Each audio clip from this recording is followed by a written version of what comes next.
আসসালামু আলাইকুম সুপ্রিয় নবম দশম শ্রেণীর শিক্ষার্থীরা, আশা করি সকলেই ভালো আছো।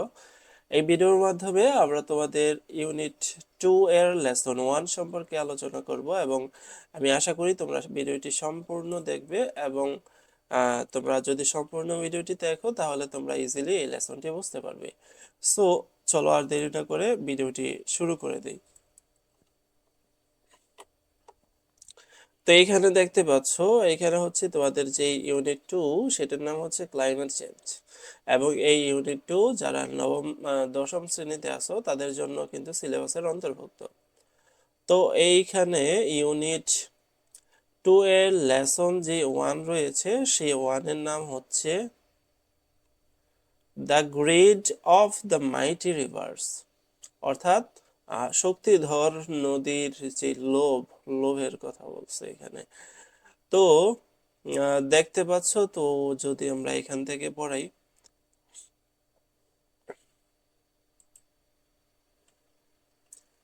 ফার্স্টে আছে যে Meherjan lives in a slum on the Sirajganj town protection embankment. Embankment হচ্ছে বেড়িবাঁধ বা বাঁধ, নদীর কিনারে যে বাঁধ থাকে সেই বাঁধের কথা বলছে। তো মেহেরজান বাস করে একটা স্লামে, একটা কুঁড়ে ঘরে, on the Sirajganj town protection embankment, নদীর কিনারে যেই বেড়িবাঁধ রয়েছে তার পাশেই, ঠিক আছে। দ্য ওয়েস্পারিং মানে হচ্ছে শিরশির বাতাস, হালকা বাতাস যেটা। Wind from the river Jamuna makes the fire unsteady. Jamuna নদীর থেকে যে শিরশির বাতাস আসতেছে সেটা এই মেহেরজানের যে রান্নার জন্য যে আগুন ধরিয়েছে সেটাকে আনস্টেডি করে তুলেছে, মানে অসমতল বা যেটা বেশি নড়ছে এরকম।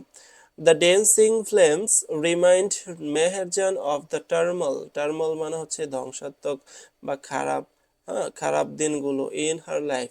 এই যে ড্যান্সিং ফ্লেম মানে হচ্ছে আগুনের যেই ঝলকা থাকে, ঠিক আছে, আগুন জ্বলার সময় যে ছোট ছোট আগুনগুলো উড়ে যায় সেগুলা আগুনের সেই ঝলকাগুলা।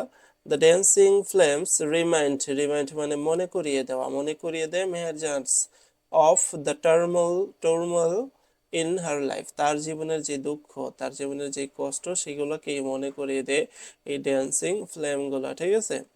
নট লং এগো, বেশি দিন নয়, অল্প কিছুদিন আগে, মেহেরজান হ্যাড এভরিথিং, মেহেরজানের সব কিছুই ছিল।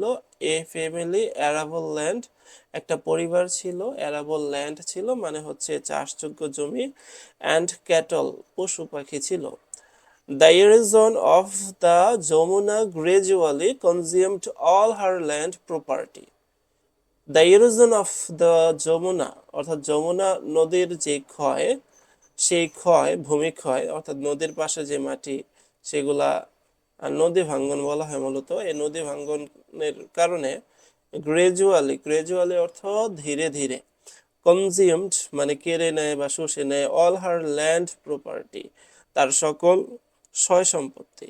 ইট ফাইনালি ক্লেমড, এই যে নদীটা অবশেষে ক্লেমড করে, চেয়ে নেয় বা নিয়ে নেয়, হার অনলি শেল্টার তার একমাত্র আশ্রয়, ডিউরিং দ্য লাস্ট মনসুন অর্থ বর্ষাকাল, গত বর্ষাকালে।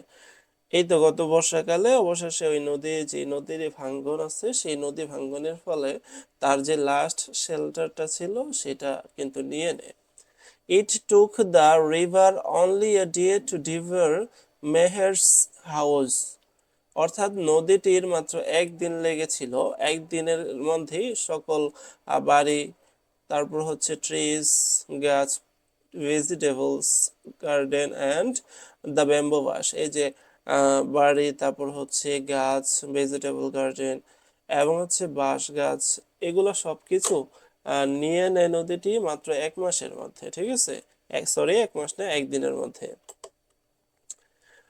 সে হ্যাড এ হ্যাপি ফ্যামিলি, তার একটা সুখী পরিবার ছিল। ওয়ান্স মানে একদা তার একটি সুখী পরিবার ছিল। ওভার দ্য ইয়ার্স, বছরের পর বছর, শি লস্ট হার হাজবেন্ড, সে তার হাজবেন্ডকে হারিয়ে ফেলে, and her family to diseases, এবং তার পরিবারের যে সদস্যরা ছিল তাদেরকে হারিয়ে ফেলে টু ডিজিজেস, রোগের কারণে। কিসের কারণে? রোগের কারণে। That cruel hunger and poverty brought to the family, যেটা কিন্তু আহ, যেটা হচ্ছে প্রপার্টি নিয়ে আসছে তার পরিবারে, মানে হচ্ছে দরিদ্রতা নিয়ে আসছে। Now she is the only one left to live on with the loss and pain. অর্থাৎ এখন সেই একমাত্র রয়েছে যে কিনা উম, তার দুঃখ কষ্ট নিয়ে বেঁচে আছে। হ্যাঁ, তার পরিবারের একমাত্র সদস্য হচ্ছে সেই তার পরিবারের মধ্যে একমাত্র সদস্য বেঁচে আছে, ঠিক আছে। তারপরে হচ্ছে the greedy Jamuna has shattered. Shattered মানে হচ্ছে ছিন্ন বিচ্ছিন্ন করে দেওয়া। এই লোভী যমুনাটা ছিন্ন বিচ্ছিন্ন করে ফেলে। ছিন্ন বিচ্ছিন্ন করে ফেলে কি? হার ড্রিমস, তার স্বপ্নগুলো, অ্যান্ড হ্যাপিনেস, এবং তার যে সুখগুলো রয়েছে সেগুলো।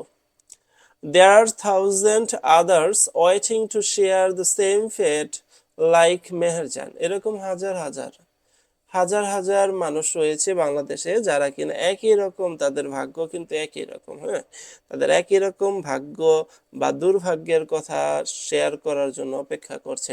অর্থাৎ মূলত বোঝানো হয়েছে যে এরকম হাজার হাজার মানুষ রয়েছে যাদের কিনা নদী ভাঙ্গনের ফলে অনেক কি হয়, এই অনেক ক্ষয়ক্ষতি হয়ে থাকে।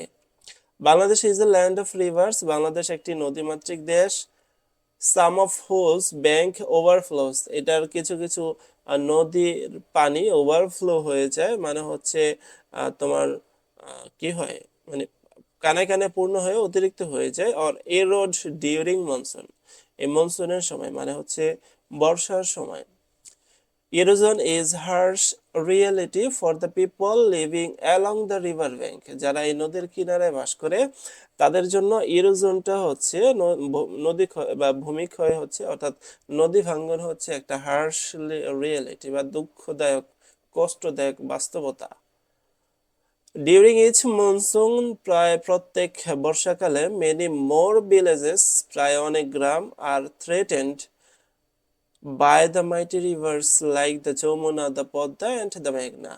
অর্থাৎ এই বড় বড় নদীগুলা, এই যে যমুনা, পদ্মা, মেঘনা, এই নদীগুলার দ্বারা অনেক গ্রামে কিন্তু হুমকির মুখে পড়ে যায়। It is estimated estimated estimated মানে হচ্ছে তোমার অনুমান করা। ইট ইজ এস্টিমেটেড দ্যাট, এটা অনুমান করা যায় যে দ্য রিভার ইরোজন, এই ভূমি নদী ক্ষয়ের ফলে, মানে হচ্ছে নদী ভাঙ্গনের ফলে makes at least 1 lakh people homeless every year in Bangladesh.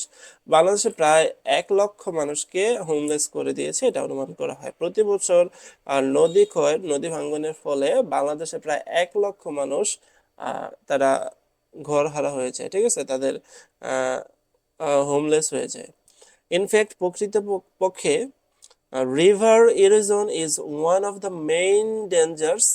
River erosion হচ্ছে একটা মূল সমস্যা কজড বাই ক্লাইমেট চেঞ্জ, যেটা ক্লাইমেট চেঞ্জের কারণে হয়ে থাকে। If you can't take prompt action, যদি আমরা সঠিক অ্যাকশন নিতে না পারি, to adapt to climate change, এই ক্লাইমেট চেঞ্জের সাথে মানিয়ে না নিতে, there will be thousands of more Meherjan in our towns and village every year. এই যে মেহেরজানের মতো আরো হাজার হাজার মেহেরজান আসবে যাদের ভাগ্য একই রকম হবে প্রতি বছর, ঠিক আছে। তো এই ছিল তোমাদের ইউনিট 2 এর লেসন 1 এর গল্পটি। তো আশা করি তোমরা এই গল্পটি বুঝতে পেরেছো। এখন আমরা যদি একটু নিচে যাই, নিচে গেলে দেখতে পারি কিছু এমসিকিউ রয়েছে। বইয়ে কিছু এমসিকিউ রয়েছে, যেমন প্রথমটা, ইন প্যারাগ্রাফ 3 মাইটি রিভার্স মিন্স, এই যে মাইটি রিভার দ্বারা কি বোঝানো হয়েছে। তো মাইটি রিভার হচ্ছে এমন একটি রিভার বা শক্তিধর রিভার যেটার অনেক স্রোত থাকে, ঠিক আছে, এবং অনেক পরিমাণ পানি থাকে। River that have huge volume of water and very strong current. Current মানে হচ্ছে স্রোত, এটাই হবে। পরেরটা হচ্ছে ল্যান্ডেড প্রপার্টি। ল্যান্ডেড প্রপার্টি মানে হচ্ছে তোমার হচ্ছে আহ, বর্গা নেওয়া জমি, ঠিক আছে, বা ওই তোমার হচ্ছে ভাড়ার দিয়ে যে জমি নেওয়া হয় সেটা, এটা হবে এ রেন্টেড পিস অফ ল্যান্ড। পরেরটা হচ্ছে উইসপারিং ওয়েন্ড, মানে হালকা শিরশির বাতাস, যেটা এটা হবে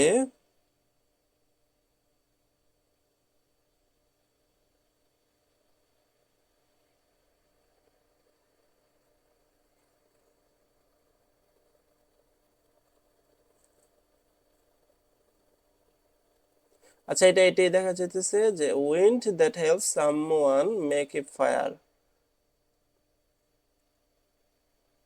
এটা দেওয়া যায় না, এটা দেওয়া যায় wind that blows from across the river. যাই হোক, পরেরটা হচ্ছে ড্যান্সিং ফ্লেম। ড্যান্সিং ফ্লেম অর্থ আহ, ও তোমার হচ্ছে ড্যান্স করতেছে এরকম ফ্লেম। ফ্লেম অর্থ আগুনের যে শিখা, ঠিক আছে?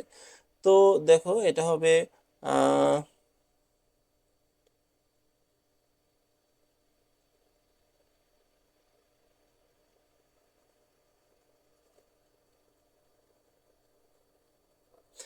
Flames that are made stable by the blast of air, অর্থাৎ এমন শিখা যেটা আগুনের দ্বারা আনস্টেবল, ঠিক আছে?